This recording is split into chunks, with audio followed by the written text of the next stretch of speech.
etiefo akwaba na yemamu yina adwo ne yehye kasebo no ase yehye kasebo no ase a enra ana dwamtrani penedema ndc amanyuko no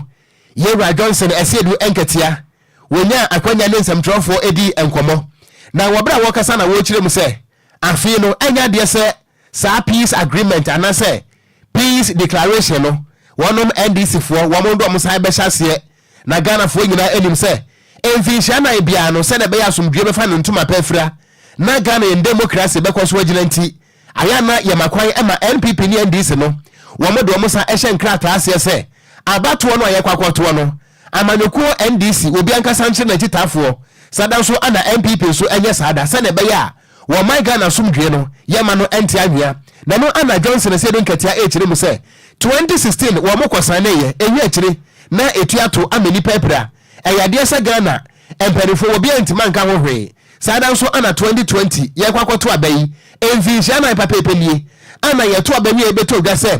etuo mako bese ensia ana to ye mawi akire enipa mako nwotwe efa asa abatoɔ no so enfinsha na ilie atoa ya nom ewanse do ama afi kura so no enipa mako aduosia baako ana beto gwa se kyese abatoɔ moment mehu asenti wɔnom eprepra eno ana Yewra Johnson ase do nkatia gina so akire mu se de ekɔ so no abepem ne empanifo ntimi ntu ho na mo na MPP aba wete so na mampani akufo do tumi a wo penti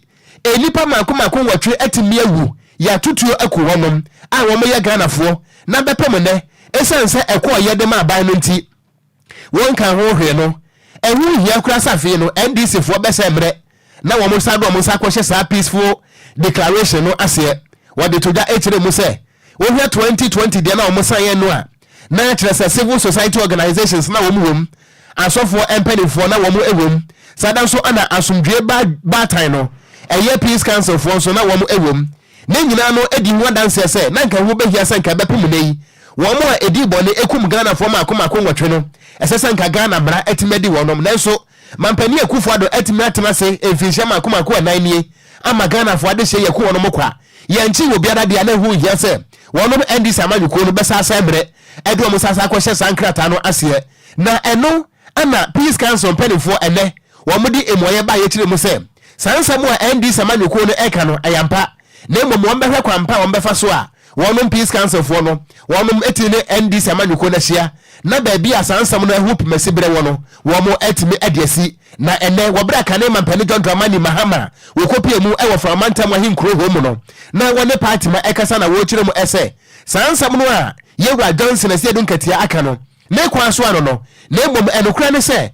wonom NDC amanyuko no officially empanifo nyansi hu nkonya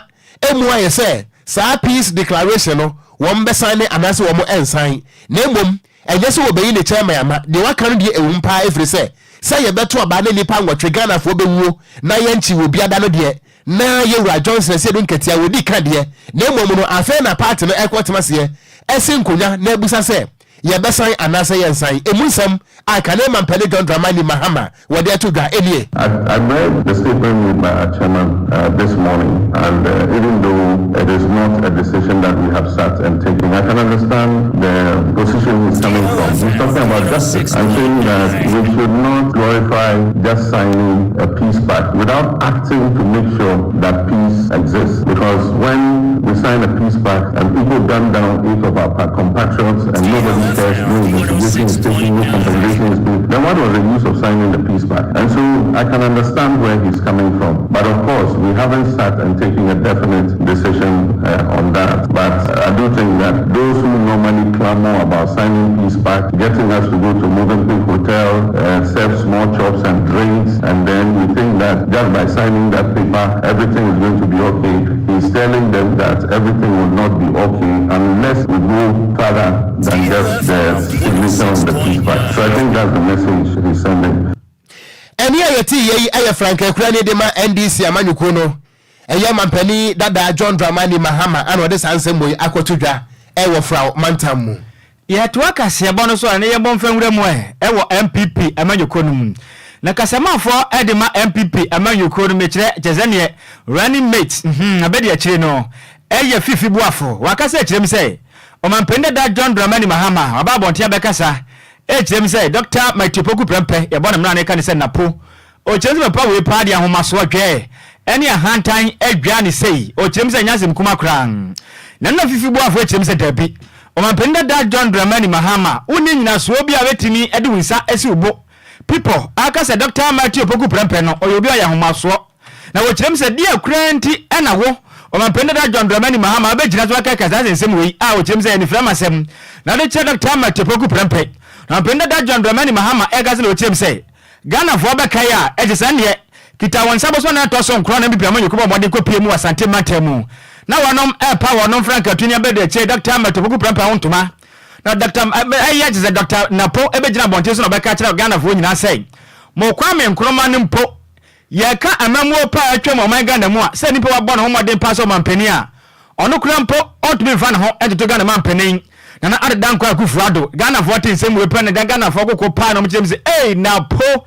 wo de nsem ya ba hanso die ntina bakeka sei kwame nkroma yo mampani odi kan a Ghana fo nyina boje ne so baba ne agongongo ma Ghana mu ade ntina baka nsem we ede a kire no eno achi Dr. Maitopoku Prempe esa kopim asante matemu e ma na dwumade bi ko so kwa kan ye sei bobo Ghana mampani fo bi o matwemu krodiana odi zezane o mampani dada o Filipini kwaja Evans Fifi Atames ne di na babo ne wire fie o ka sa na o kyerem sa ne motise ba ko na o wuye no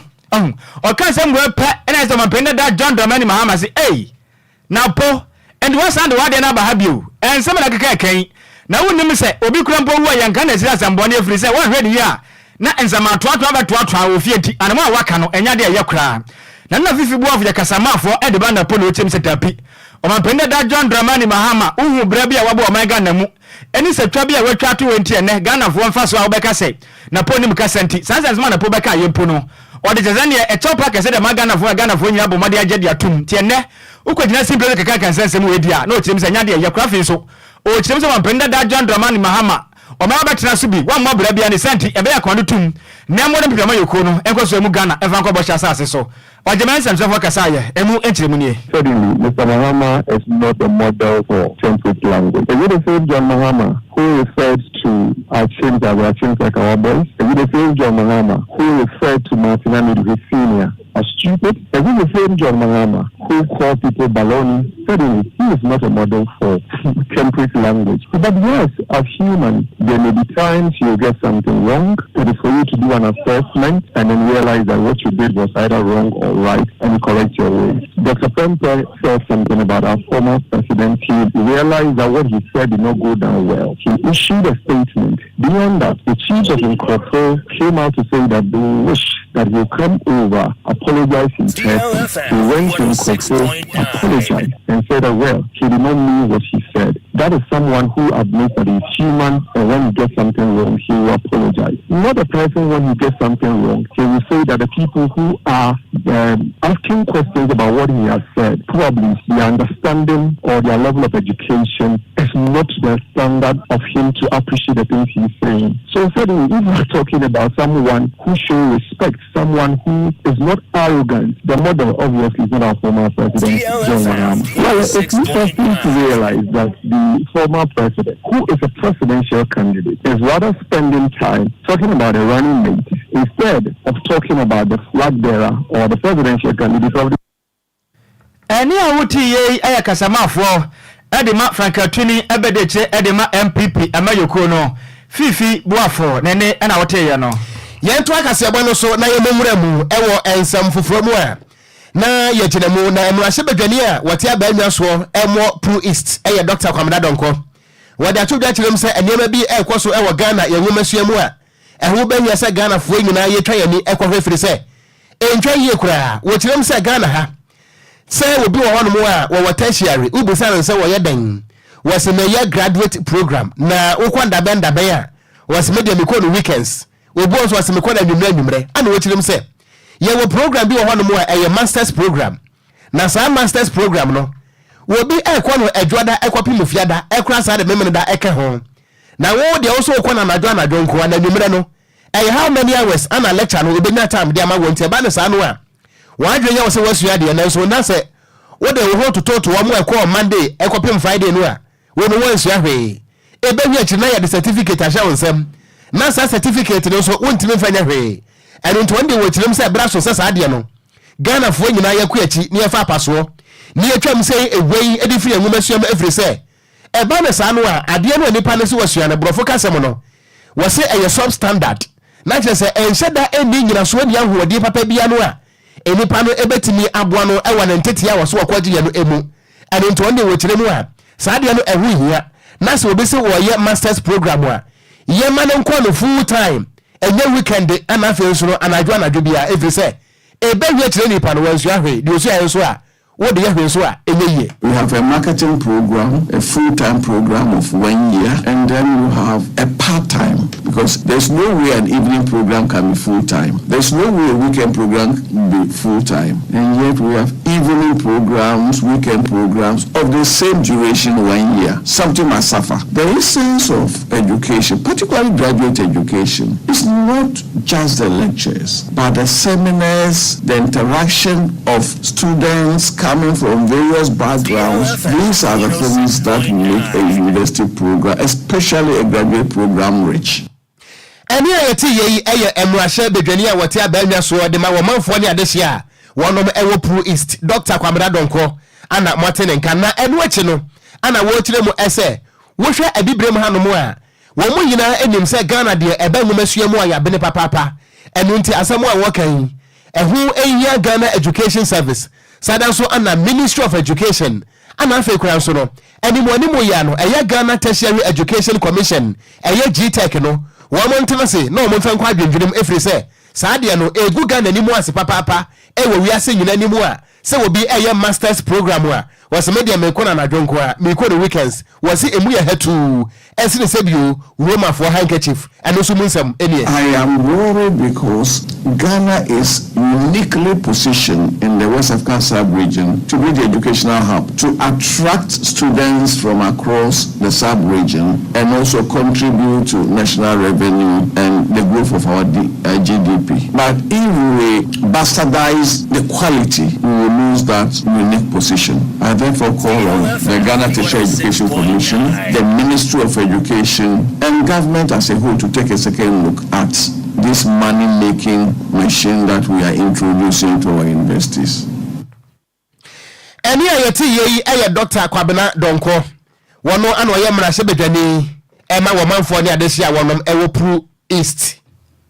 Ya twaka siabono so ane ye momfa wurem ewo sikasemu. Na Ghana for baka ya 2019 and 2020. Ene se na yade Akwadwo ebesa wiase amansa nyina ko mu COVID-19 ebesa yo magana sunkum eno achinso ena Russia for ni Ukraine so kofa ntokwa chechenje di sese so honom enya sem kuma ni senti ehuti paya besa wo magana ameka sai o magana for ye mobo pa ni senti o mapan na dagwa kufuado ebo no homade transe ka se dabi bebi o magana adu ne hu behia se benya sese bosia bi ede aboa o magana ho brefi se ye sika se no bebi ada no enya de ekwa ni ekwa ni senti o moden ade nani de chira monane ekwa kwaje bosia edifi International Monetary Fund for China sika we no emema bo na Ghana yesika sem entini enya nkwapan esi ameke se no aye World Bank Country Director Robert Talisio Obran wakase chirem say Ghana sika sem na amianim no krani everything ma yakwaje bosia na de baye no kakra sika sem egusu a enya nkwa every owomum one santrefo din komo endado no chirem say Ghana for bosia hodo yakwaje ye no ye boye homode pa efri say wo hwe eye debt restructuring na yegusu aboye homode papa bibia da dancer say o my Ghana no ye sika sem na du babiri ne ye wu pa na se ameke se de yame adumti yegusu ankwaje no ekase ehumi egu Ghana sika sem a yegusu ekoye dem kakra pan no pani Robert asan ka se chirem say ewom so o my Ghana sika sem no egusu nyane de nanso no kokobo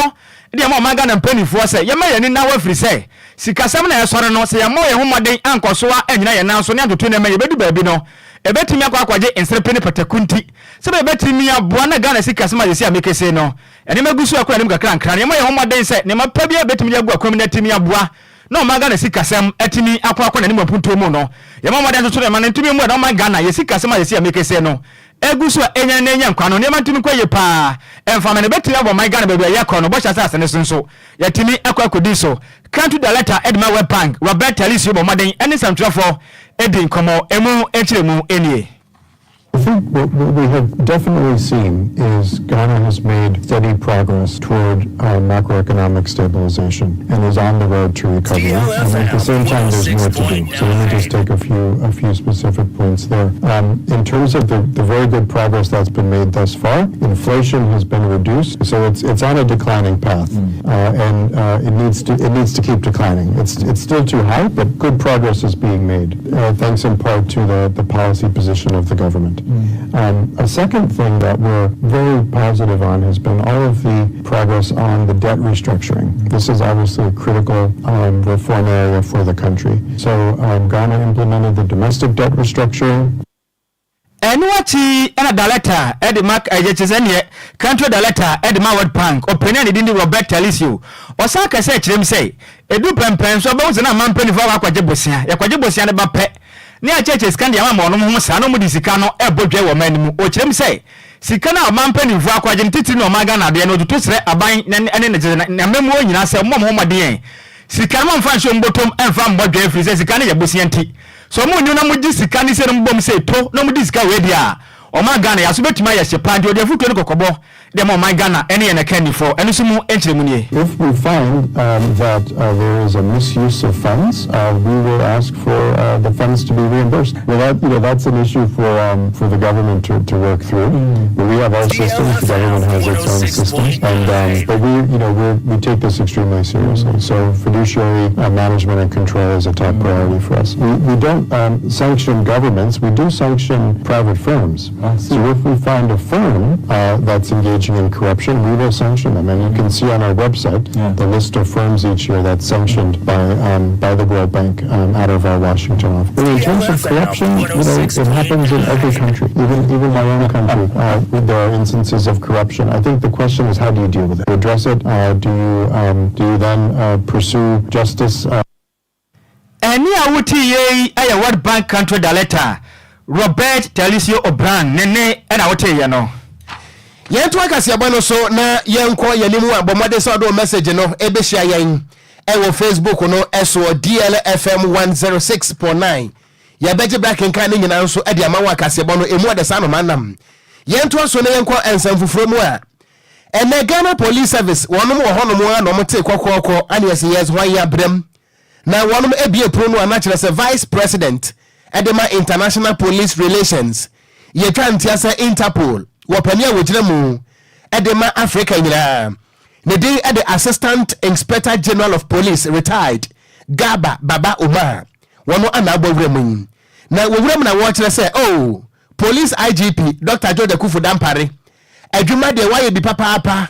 se wa ma Ghana Police Service no enimu abenyam amawiase nyina hunu se se de Ghana Police Service no se atimi atumpon wopani ne kasa no wokirem se wo wabasobo bia wo de be ma Ghana Police Service ana afa kura so Dr. George Kufu Dampare efiri se wo hwe standard ya ewiase nyina epe ewo police adwuma no mu a chese IGP ba ye Ghana Police Service chese headquarters ho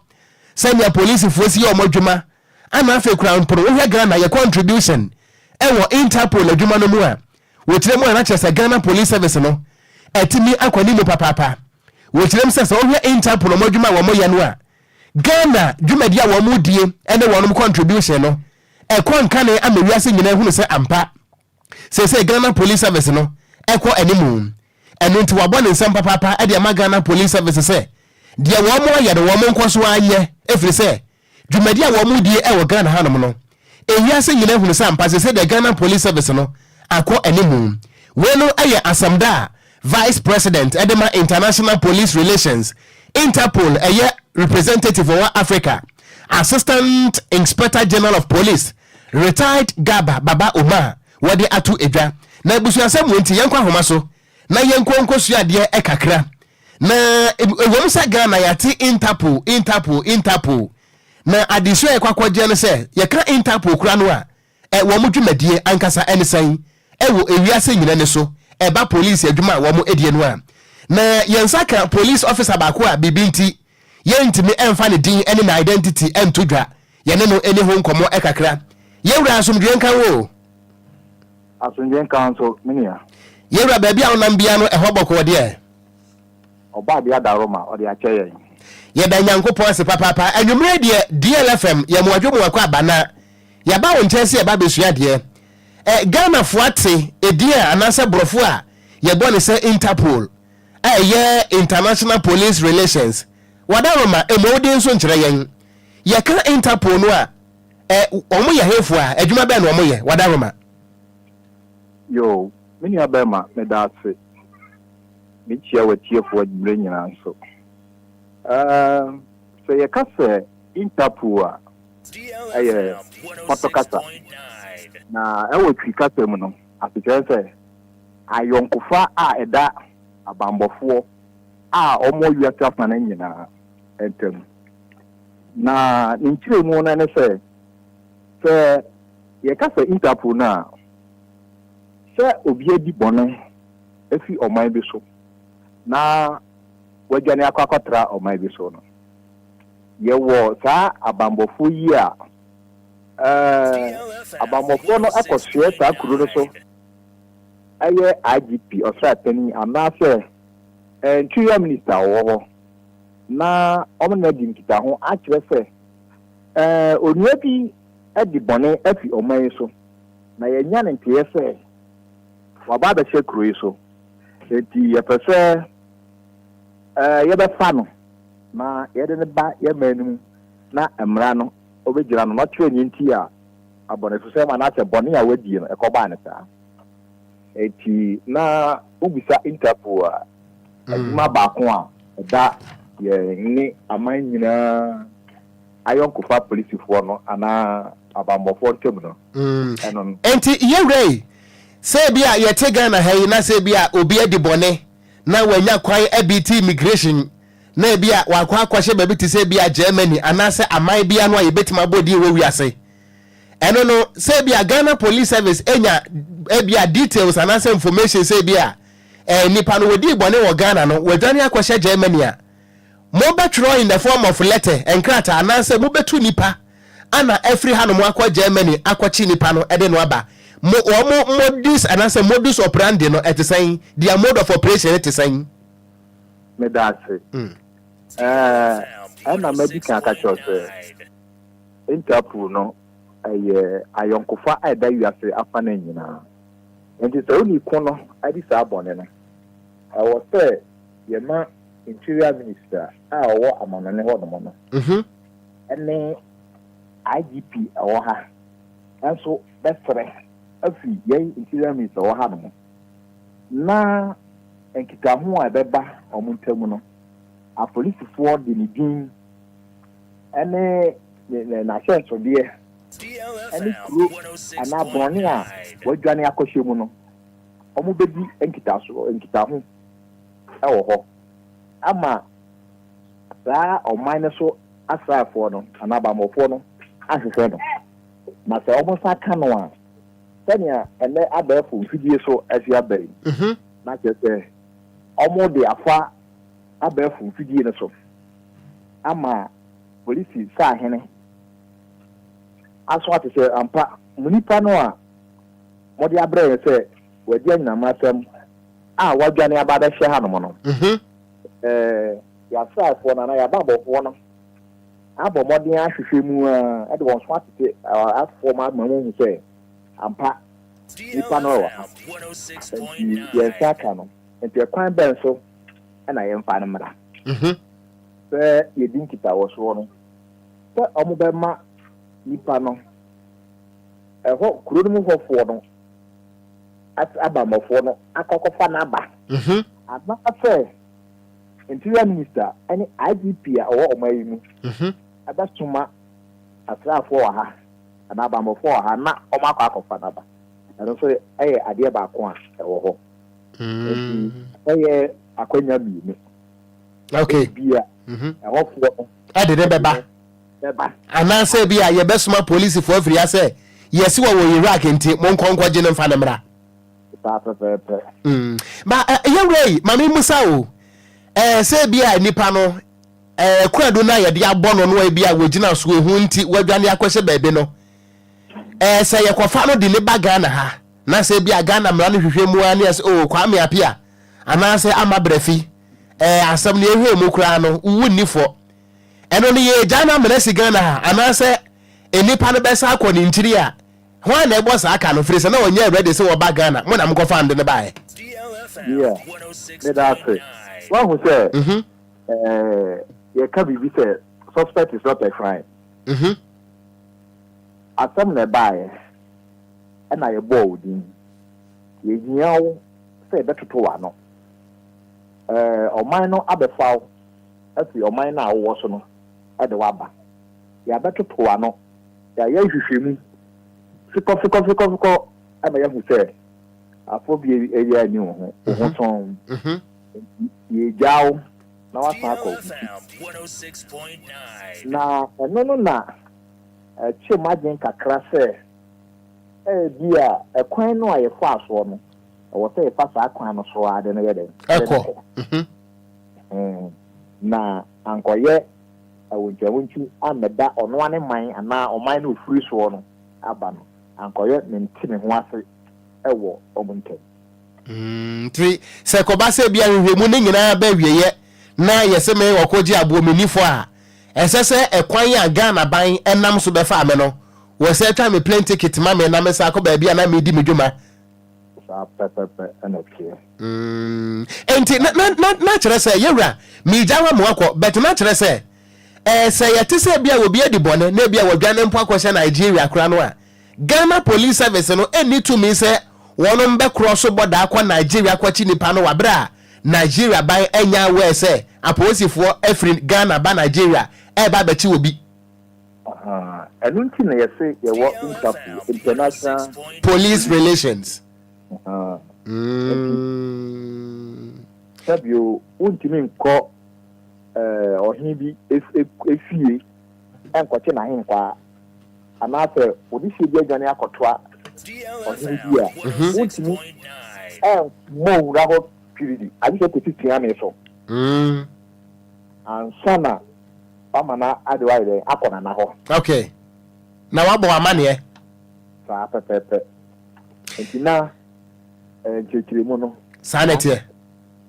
yewra ane ma yena se papa papa sa nwumre wagebre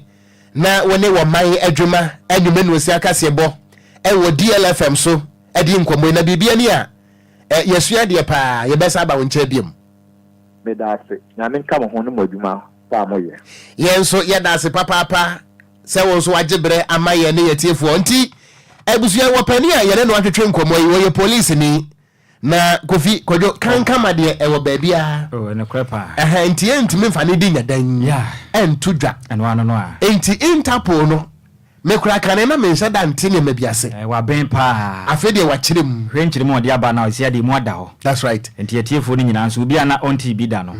ene wate ne ho ase enti wo mu adi bɔne a na wo makwahye Palestina oh ye dwane wo dwane wo boa bebe sempeni force wo dwane twede ampa Nyankopɔn a wo hyɛ ne motom kra no ntina kwai edi bɔne a wo dwane kwahye Dubai ya 5 years wonim sɛ akyire din a oh beba senior man de no say Isaac Adamfo no Gijo Malion nipa no enti Interpol no wodi bɔne kwahye obi man so a Ghana police for ne ehɔ no ma police for ne bedin sabo so ayonkufo anasa ayonkufo no koya yɛde beba say hɔ na abaya ne ka ye no a long time ago story no na kyerɛ sɛ ya yɛde beba Kwadwo na kyerɛ sɛ wo hwɛ Interpol dwuma na wo mo ye no a akwese the force of gravity the force of gravity amrane say no matter how higher you go you will surely come down beba form nse tina aboa bi awusura nintakra ba form the force of gravity Kwadwo presi hallelujah to aso me enko no baifo yento akase bo no so na yemfa bomfa ngura mu ewo frankatwini edema movement for change Alan Kwadwo Chirematen wakasa kyeremu say se yekese no wohwa MPP amanyoko na afin so endi se amanyoko na wonom egu so ye bibi pa wo manga no matena o manga na abanyan so mfin jaba de say adesem de ni a wonom hyeda emmobra bia fa o manga na wo chem say se yekese o manga na ho kire pa eku abokoto edene to anapa da so ne bi edeku Ghana de hye o chem say amanyoko mi no we ba o manga na benwa betena so pe ade ba ko eku wonom ana o mani je ho pa no ye o manga say amanyoko no mani ko ho enti wo ba hwe amanyoko na ade o mbeye bia na ye party nji hye no mo de ye adwene mo man Ghana nji hye ye pa de enya de ada manyoko no anyway it is ane wonom akoma so o bitirem say miadu say o manga de say yakwan na gopo ya adom no pani ma bosumi de yanim de toson son no Ghana fo nyina kwesina nim ekwakoto aba yeto aba no enfama movement for change every say ono tesane alankodwo kiramanto na sefata so my Ghana babia MPP na ndisi ye kwakodro no betumi beji en de kopie mo bosha asase no so wakasa kirem say o manga de say yatibu na benya dem pa say ogomaga na nin ubetumi saka asase wo East Legon and that is already in the akese bia honest ka fortna ubetumi nya den akwatena free say said empenifo ayo ma we no ebeye dem pa wo kirem say o ma say scan de go manga say botom enti amanyofo no guto no mudi de o manga na munti sada mo bo o mo bra no wo ye o manga na ni pa say adwuma wo ye de onyo manyu dia wo nye ye da they said wakasa kirem say bebe ye dro no o manga na mena so say sat be ya bona yankasa yatena ase ade yankwa ede agura to peda to chacha ede ma NDC ene bi amanyokro no e ma say betima say sa abato na fi we die ye ba ye homoden eto aba ne de ma movement for change Alankodwo kiramanto betimi wo my Ghana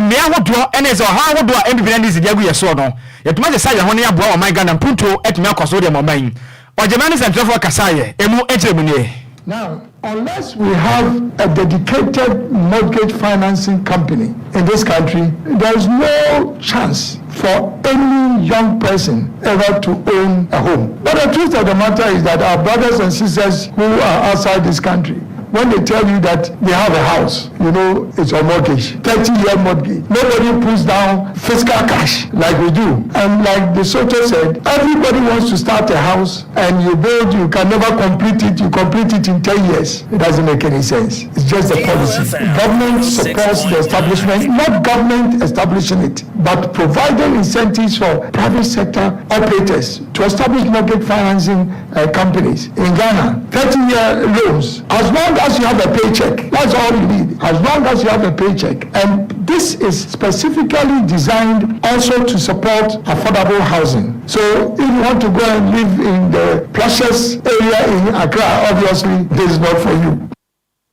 Any awuti ye Africa tuni edema movement for change. Alan Kwadwo Kiramanto nene ena wote ye no. Yentu akasiaba no so na yenko ensem fufuro mu a na yeko PNC amanyoko no Emomechira People's National Convention na wopani asabre wono so hwe ne mo se Ghana for the two manua wono so ye befriend His Excellency eye wopani Bernard Mona wo da tuga achirem se wonda so se ento ankopem se ye mame eye chese adukwe mensa electoral commission ebekasa bewie no na wapiem ama Ghana for nyina te se wono Bernard Mona wono na di nkonim ese Ghana mampani na PNC amanyoko nya meya adumu abosomen ne da etwato eye 31st August no ana wonom ekwa primaries eye presidential primaries no nanso ye kasa yi wopani Bernard Mona wakofale nomination a wo kire se wo bekura Frank amu ahim e de ama PNC amanyoko no nembum wo wagidie se wo hwe wo brani abenedie pano a NDC ne MPP dia so ayen emfinhia ma akoma Kwadwo Sammy mu eniemu a na ehu behia safe no Ghana for sesa wo monsa na wo mo edito me no ema wono Bernard Mona ana afen so PNC amanyoko no wetirem se NDC ba na MPP aba na NDC aba na MPP aba de Ghana tia na tia eno ntia fi de Bernard Mona all the way wabra wakasa no emunsem ne 32 years of NDC and MP has sunk youth confidence in this one. They need a redeemer. Bernard Mona has come to rescue the people of Ghana, to ensure that no Ghanaian is born into debt, but we are born into wealth, to ensure that our Ghanaian languages will be taken. How do you come and tell me that when a Chinese man comes and fails to speak good English, you applaud him? When a French man comes to fail to speak good English, you applaud him. When a Russian fails to speak good English, you applaud him. When a Lebanese fails to speak good English, you applaud him. But when a Ghanaian fails to speak English, you start to mock him. Let our local languages become languages that happen. No country in the world has been able to develop without a connection between their language. So T, as I keep insisting, will become a national language so that our people who are selling in the market will realize that the language that they are speaking that is making money and staying in the economy of Ghana can actually be the language that all of us should speak so that we can grow. Eni ayati yeyi ayo wopani ani din ede Bernard Mona wono ana wo hwe ne mo se nyame ya domo a PNC amanyoko no wono bema no to me se Frank Ekurani na woni da so se wonya really eye 31st August primaries no a wo be really election no so no abaye mampani e wo Ghana hanom na sansem we nyina no woni DLFM yensem troni Elvis Kuma Samson ana a boss enkomoyi Nanaba Donald Frank and was say the news is sweet like anomanam powerful was say loud and clear Watema community 2 old Adom FM building yada se papa Anna Bassett where Bat Smith was say Okogyeabour Kwadwo Sammy MiPROMO live 83 United Kingdom Wahima Krum Anna Baba Mahama Obuase and was say only those who don't know John Mahama will believe in his fake promises. Okay. Wadi abahya manemra bakope ana piaga was say very soon NDC will be like CPP. It is possible. Ayo Vida Akatara was say who is Peace Council in Ghana here. In fact, those people are part of our problems. Radian Kupon, yeah. Was it a year pass NDC attended down one proposal? So far, proposal be my dear. Name of your proposal, Cronwa, or more Edibano. Anna a Richmond Fletcher was a good evening offer when the Kwadwo Sammy MiPROMO life, Eddie Free Adabraka. Now we'll take us a one papa, yada say, although so Eddie Free Tema, and on also what ya bay. Yenga was only a Naya Homra, ya ba, and some be a catchino, ya the best some more, say a tier 4. It's official. DLFM 106.9. It's official. DLFM 106.9. Abusia enayumre mayan samawa John and samawa kwaba famra DL 106.9 FM kasafidie so ene fiada enyumre no nsia kaseboi emre wiedu say gudie momrantie yesin kunya na gudie mu nsem papa abusia ya boabo no ye de bedown Ghana nsemwa and I'm phone cross so there latest any exclusives no near the TSA wote na edi share sa wo Facebook na edi ka say ya kano and ya boabo no ya babe sanimu edi agu fam de amamo enanwumre abusuami amede agudie mu nsam na de ba no edi ameje so no ayensu ano de share Apa kanjih the blazer kinebusi antantam so a mention samana se emfamfi yendie mu dia Ghana mrantie esi akan ewa manone nanse ana boboko a ye friend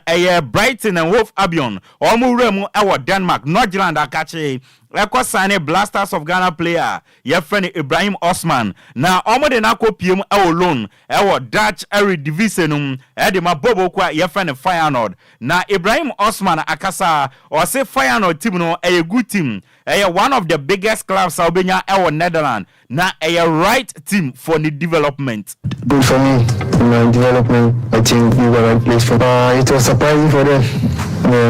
They're really happy. Feyenoord is one of the biggest clubs in Netherlands. I spoke with the sporting director and the coach and they really spoke me the project. I felt this was the right place for me.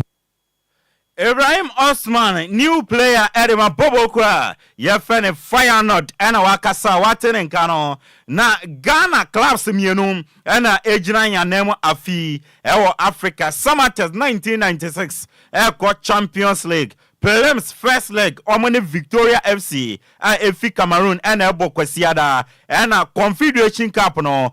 in Swateman FC Kwesiada, Omani Elite Sports FC Omu featured, and Ebo Mr. Kujo Fiano, and a Ghana League Clubs Association chairman. Na osini message Edema Samates, any in Swateman, and say the whole Ghana Taumachi, Entinia Dusasi, and media makoye last season, Omonsu betumi aye. Most of the money about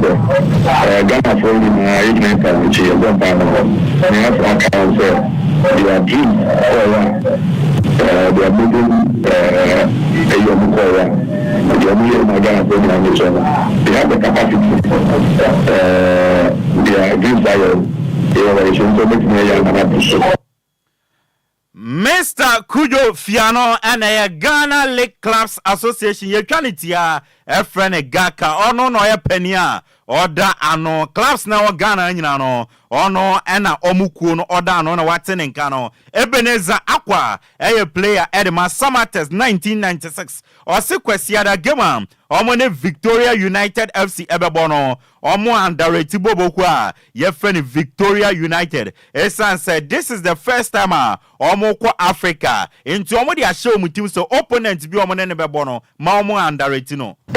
you can team here because this is our first time and also from so I think say this is also first time almost competitive CAF champions until they shit me say we kwa kwa and team tinana say kwa kwa and they team they think say it's no bonina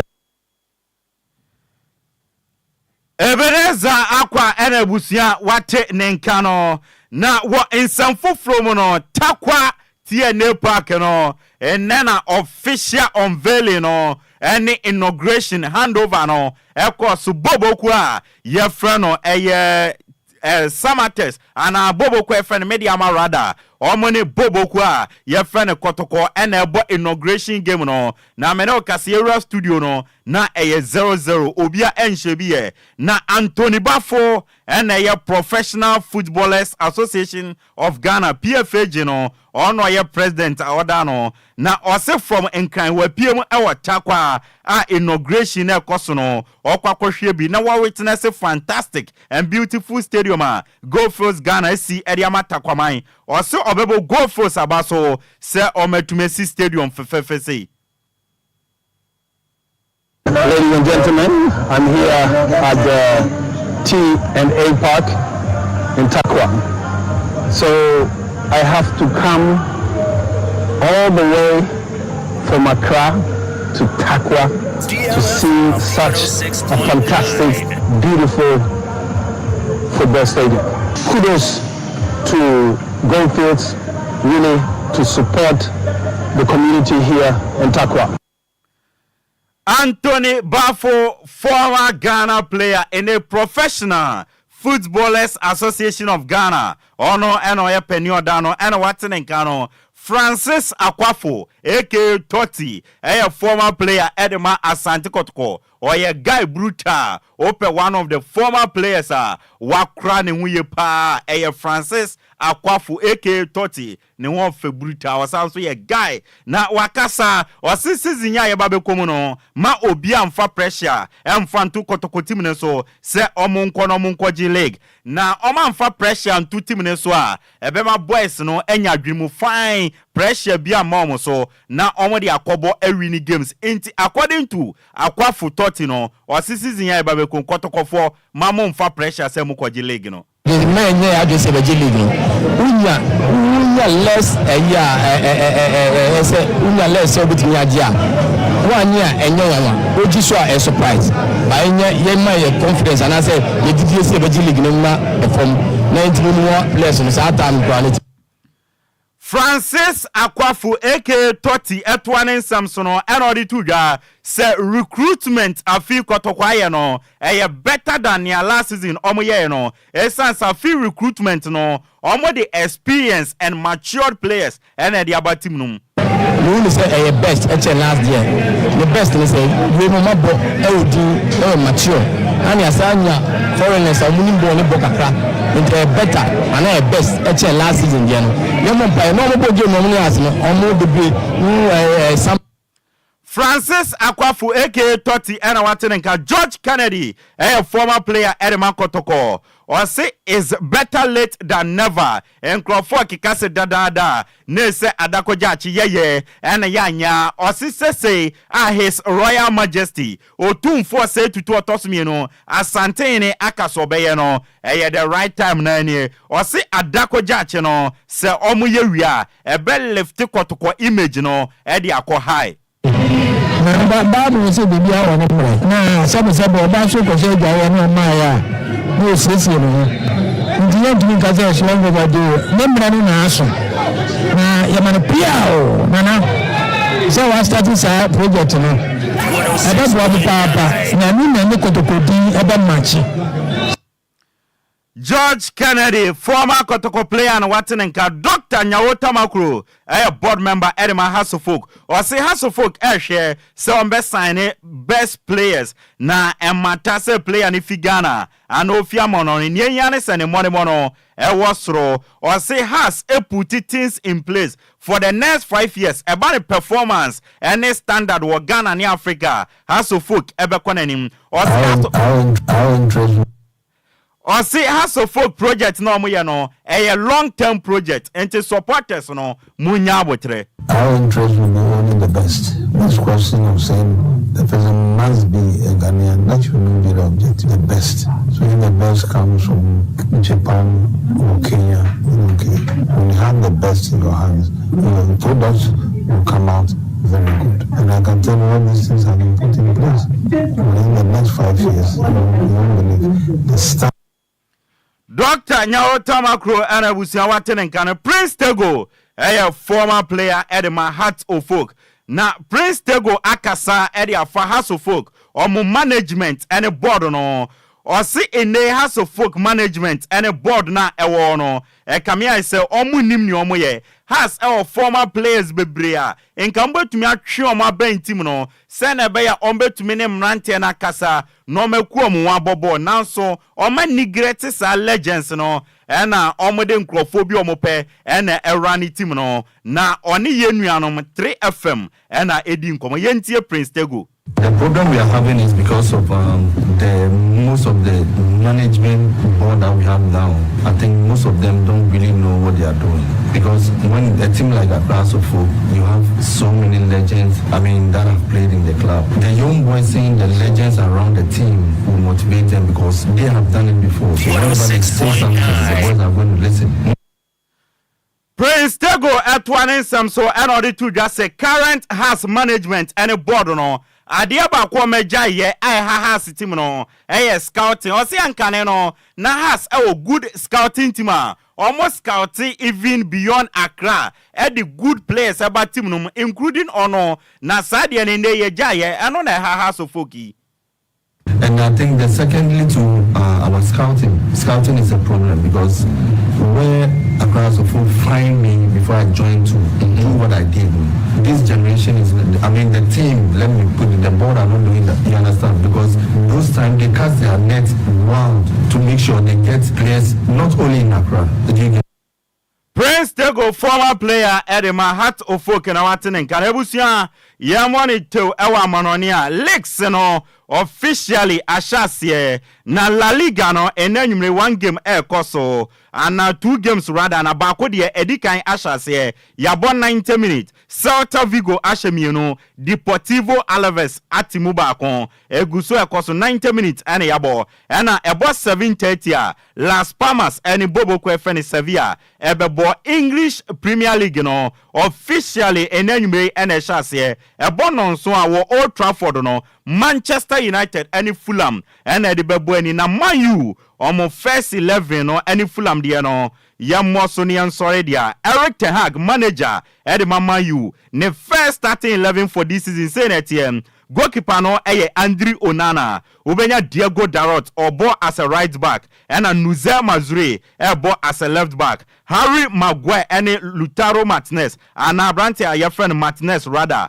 and bo 4 and 5. Martinez and about 4 and 5. And over midfield wa Ubenya Casemiro and Kobimeno na behind them no Ahmed Diallo, Bruno Fernandes and Marcus Rashford and Ebo and Macy Mount LED lines no Eddie Emamayu Fulham no Ben Leno and so endeno Edda Atnem Robinson Kenny Tete Calvin Bassini Sadiop and Ebo Abrante friend Andres Pereira Sasa Lukic Alex Iwobi, Emil Smith Rowe, Adama Traore, and a Bob midfielder no, and a striker no, Rodrigo Muniz, and a lady lines no, Edema Manu, Omobeshe, Anna Omonche, Emre, and then Krabia, and a betcher. Yamia Dumnochna, yet Nasia, Yedimunyamana, Ebebro, na, Sisiana Nhyiraba, Amame Signa, and he said, Takwa, Gimna, Echoes on Media Mashaba, Kwa, Kotoko, NT, and Yamia Dumnochna. Ebano panon kron ken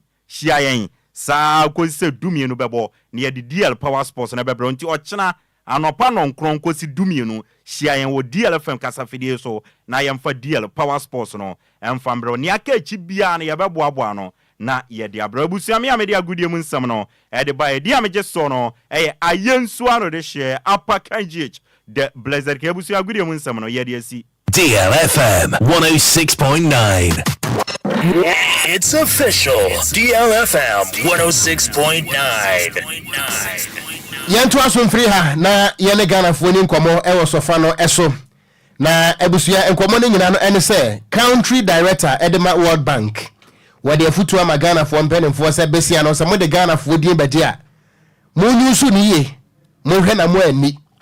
afutu yi ebusuya Ghana fo mpenimfo wo mo atia ebewura wo masom anase ewura mu a ebepie ye dia hiafo di ba kwaji sika ebewie kire wo hiani no enya so mfaso World Bank for ana etufo yi yeni nkomo kakra 0534050199 0593406565. Good evening. Good evening, Okon. Me pacho wodi ne baby afre me free. Agnaro ni o do me nyina me yo. Ma me ntie wa akra. Akra, ani me de me bo abaso. Ghana for ye bre papa. Hwe no ye yo so for dia. Omo de waso omo sire mu. Omo ba ya na mo de amom. Omo ba ya na mo de amom. Business omo fa na hwe. Omo ba no mo ba be chedi. Na ye tibamu fo no ye ho twere yen. Edi aye futu ndi e odi ama. Na mo mpanifo ye omo mfa. Edi media bu nso abrofo na futu abdi wo mo se. Omo ba so maji besia na mo mfa mo. Me da se ya ye ko ba besia. Ye wo bibia ya da se good evening. Good evening. Wodi ne baby afre me free. But the friend was not adenta. Ma me ntie o. But and the chairman asam na o kan am person happy ka. Me pacho enye no ho asem ne eka. Yenka World Bank for no ho asem se woni asem bia ka dia mo foforo nwuram. Good evening. Over. Me ofa se. Over baadwe. Me je so akura. Over 49 na ni. Mansi a treben. Nipa bofa. Yey. Yo. Ya papa se wo my Ghana mu. Wofa. Ghana se me nanu me ko we koko yi. Ya japade e ma Ghana.